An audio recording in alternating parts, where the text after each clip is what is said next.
பாருங்க, அல்லாஹ் சொல்லித்தான் நிரூபிக்கிறான், அவங்களா கூட நிரூபிக்கல. அல்லாவே இந்த குர்ஆன்ல எப்படி கட்டளை இடுறான்னு கேட்டா 10, 16வது வசனத்துல இது இருக்குது. 10வது சூராவுல 16வது வசனம், குல் நபியே நீங்கள் சொல்லுங்கள். அல்லாஹ் தான் இதை சொல்ல, நபியை போட்டு சொந்தமா கூட அவங்க சொல்லல. அல்லாஹ் சொல்றான், குல் நபியை நீங்கள் சொல்லுங்கள், லவ் ஷா அல்லாஹு, அல்லாஹ் நாடி இருந்தால் மா தலவுத்துஹு அலைக்கும், இதை நான் உங்களுக்கு ஓதி காட்டியிருக்க மாட்டேன். அல்லாஹ்வுடைய வேதம்னு நான் சொல்லியிருக்க மாட்டேன். அல்லாஹ் நாடிட்டான், அதனால நான் சொல்றேன். வலா அதராக்கும் பிஹி, இதை பற்றி நான் உங்களுக்கு அறிவித்திருக்கவும் மாட்டேன்.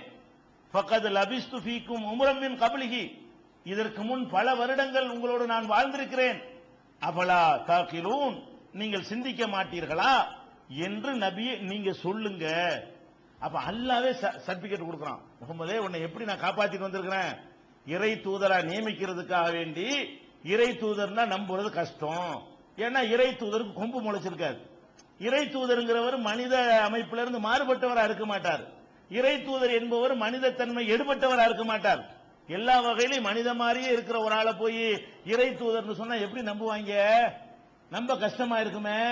அப்பன்னா அதுக்கு முந்தைய அல்லாஹ் என்ன பண்றான், அல்லாஹ் பிளான் பண்றான். எப்படி இவரை ஒரு பரிசுத்தமாக இவரை வளர்க்க வேண்டும், இவர் மீது எந்த ஒரு பழுதும் வராத வகையில இவரை சுற்றி ஒரு கவசத்தை ஏற்படுத்த வேண்டும்.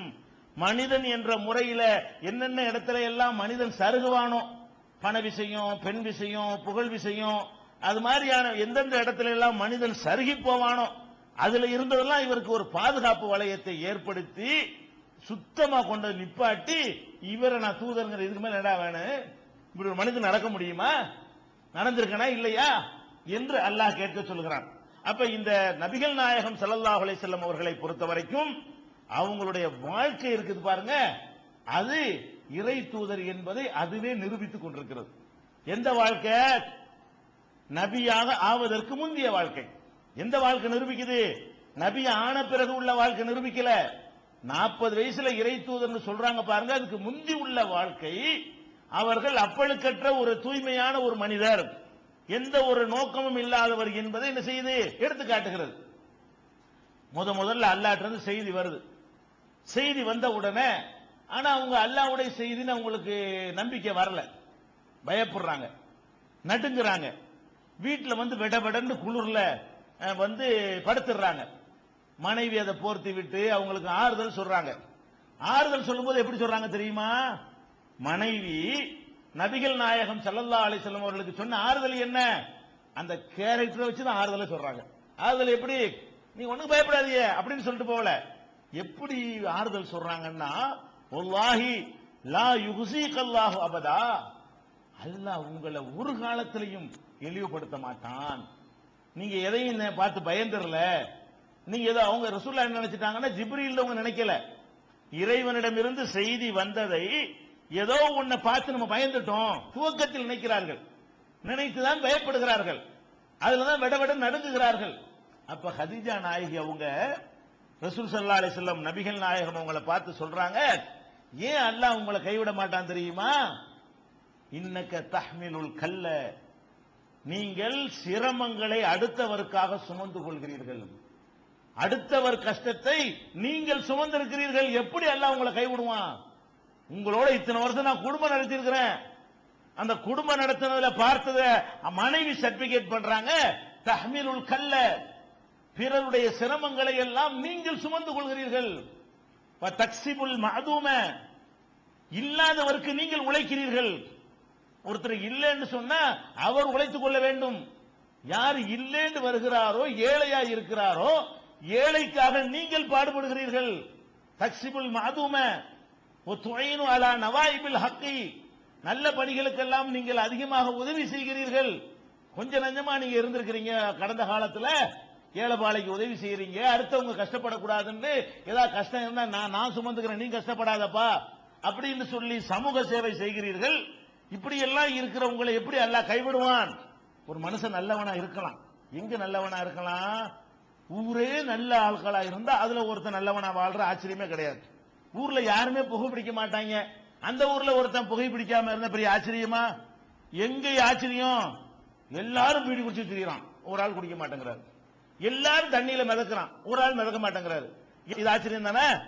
அப்ப எந்த சமூகத்தில் இவங்களை இப்படி அல்லாஹ் ஆக்குறான்? எந்த சமூகத்தில் இப்படி இருக்க முடியாது? அந்த சமூகத்திலே நீங்களோ நானோ வேறு எவரோ ஒரு அங்கமாக இருந்தால் நாமளும் அந்த தீமைகளுக்கு பலியாகி இருப்போம். அந்த அளவுக்கு ஐயாமுல் ஜாஹிலியான்னு சொல்லுது வரலாறு. அவங்களை எப்படி சொல்லுது? அறியாமை காலம். அறியாமை காலம் என்று சொல்லக்கூடிய அளவுக்கு அவ்வளவு மௌட்டிகமும், அவ்வளவு மூட நம்பிக்கைகளும், அவ்வளவு கேடுகட்ட கலாச்சாரங்களும், ஒழுக்கம் பண்பாடு ஒன்றும் தெரியாதவர்களாக இருந்த ஒரு சமுதாயத்தில் அவர்களோடவே பழகி, அவர்களோடவே வாழ்ந்து, அவர்களில் ஒருவராகவே இருந்து தனித்திருக்கிறார். தாமரை இலை தண்ணீரை போல. தாமரை இலை இருக்கு பாத்தீங்களா? தண்ணீர்ல இருந்தாலும் தண்ணி மேல மேல பாஞ்சாலும் அப்படி ஓடி போயிரும், கண்ணாடி மாதிரி ஓடி போயிரும். இவர் அப்படி தாமரையில தண்ணி மாதிரி எல்லாம் வந்து மேல உரசுறான், அவன் பழகுறான், இவன் பழகுறான், இவன் சலாஞ்சு விடுறான், அடுத்த வீட்டுல இருக்கான், ஏத்த வீட்டுல இருக்கிறான், அவன் மூஞ்சிலாம் முழிக்க வேண்டி இருக்குது. போகும்போதே தண்ணி அடிக்கிற காட்சி தான் பார்க்க வேண்டி இருக்கிறது, போகும்போதே விபச்சாரத்தான் பார்க்க வேண்டி இருக்கிறது. எல்லாம் பண்ற எல்லாத்தையும் பார்த்தாலும் ஒட்ட மாட்டேங்கிறாரு. அதுல வந்து இரண்டரை கலந்துட மாட்டேங்கிறாரு. அப்ப எல்லா வகையிலையும் கேடுகட்டு இருந்த ஒரு சமுதாயத்தில் அனைத்து கேடுகளில் இருந்தும் அனைத்து பாவங்களில் இருந்தும் விடுபட்டு ஒரு தனித்துவத்தோடு விளங்கினார்கள் இல்லையா? இப்படி ஒரு தலைவர் நமக்கு கிடைத்திருப்பது, தன்னுடைய தூதுத்துவத்தை தானே நிரூபித்துக் கொண்ட ஒரு தலைவர் கிடைத்திருப்பது இருக்கிறது. இது வந்து கண்டிப்பா இது தனித்து விளங்குற ஒரு தலைவர் தான், தனித்து விளங்குற ஒரு மார்க்கம் தான். அது மாத்திரம் இல்ல, தூதர்ந்து ஆயிட்டார். தூதர்ந்து ஆயிட்டார்ல, இந்த தூதர்ந்து ஆகுறதுக்கு நீங்க யோசிச்சு பார்த்தீர்களே ஆனால், எந்த ஒரு மனிதராக இருந்தாலும் இந்த மாதிரி ஒரு பொறுப்பை தன் மீது சுமந்து கொள்ளும் பொழுது ஏதாவது ஒரு எதிர்பார்ப்பு இருக்கும். எதுக்கு தூதர்னு சொல்றாரு? தூதர்னு சொன்னா ஒரு இயக்கம் கட்டுவது தானே. தூதர்னு சொல்லிவிட்டால் அவரை பின்பற்றக்கூடியவர்கள் கொஞ்சம் கூட்டம் உண்டாவாங்க. உண்டாவனா என்னவாகும்? அந்த கூட்டத்துக்கு ஒரு தலைவர் ஆவாரு. தலைவரான என்னவாகும்? தனியா மரியாதை கிடைக்கும், அந்த கூட்டத்தில் இவருடைய புகழ் ஓங்கும், வருமானம் கூட கிடைக்கும், பதவிகள் கிடைக்கும், பலவிதமான அந்தஸ்துகள்லாம் கிடைக்கும். இது மாதிரியான எதிர்பார்ப்புகள் இருப்பது வந்து சகஜம்.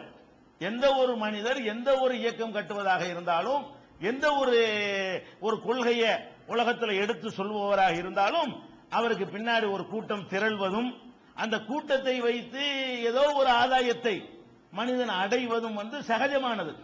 இது வந்து எல்லாருமே அடையத்தான் செய்கிறார்கள். ஆனால் இந்த மனிதரை பொறுத்த வரைக்கும் பாருங்க, எப்படி ஆச்சரியமா அல்ல ஆக்குறான்னு பாருங்க. இவரை அந்த ஊர்லயே பெரும் செல்வந்தராக்கி வச்சிருக்கிறான். அல்லாஹ் எப்படி ஆக்குறான்னு கேட்டா, முகமது ஸல்லல்லாஹு அலைஹி வஸல்லம் அவர்கள் தன்னை அல்லாஹ்வுடைய தூதர்னு சொல்லக்கூடிய அந்த காலகட்டத்தில் அவர் நிலைமை என்ன? யாரையாவது எதிர்பார்த்து வாழ்ற அளவுள்ள ஏழையா இருந்தாரா? கையேந்து நிலையில் இருந்தாரா? கஷ்டப்பட்டு இருந்தாரா? வீடு வாசல் இல்லாம பிளாட்பாரத்தில் படுத்துக் கொள்ளக்கூடியவரா அப்படிலாம் இருந்தா, இப்படிலாம் இருக்கிறார்கள் மாத்துறதுக்காக வேண்டி இறை தூதருங்கிறாரு சொல்லிவிடலாம்.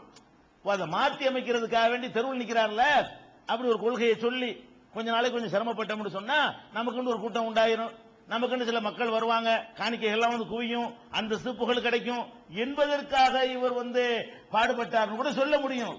அடுத்து அல்லாஹ் என்ன செய்யறான்? இவரை வந்து எல்லா வகையிலையும் அவரை நிரூபிச்சு காட்டுறதுக்காக வேண்டி இவரை வந்து கொஞ்சம் காசு பணம் உள்ளவரை ஆக்கணும். அப்படி இருந்தா தான் இவர் இந்த நான் இறை தூதர்னு சொல்லும் பொழுது காசுக்கு சொல்றான்னு ஒருத்தர் சொல்ல முடியாது. எதுக்கு சொல்ற? சம்பாதிக்கத்தானே சொல்ல முடியுமா? யார் சொல்ல முடியும்? முசாபிரதான் சொல்லிட்டு போயிடலாம். பெரிய ஊர்ல பெரிய பணக்காரர் போய் சொன்னா அப்படி சொல்லுவீங்களா? இந்த ஊர்லயே ஒரு பெரிய பணக்காரர் ஒரு கொள்கையை சொன்னார்னு சொன்னா பணத்துக்கு சொல்றான்னு யாராவது சொல்லுவாங்களா? அந்த ஊர்ல அவர் தான் பணக்காரர்.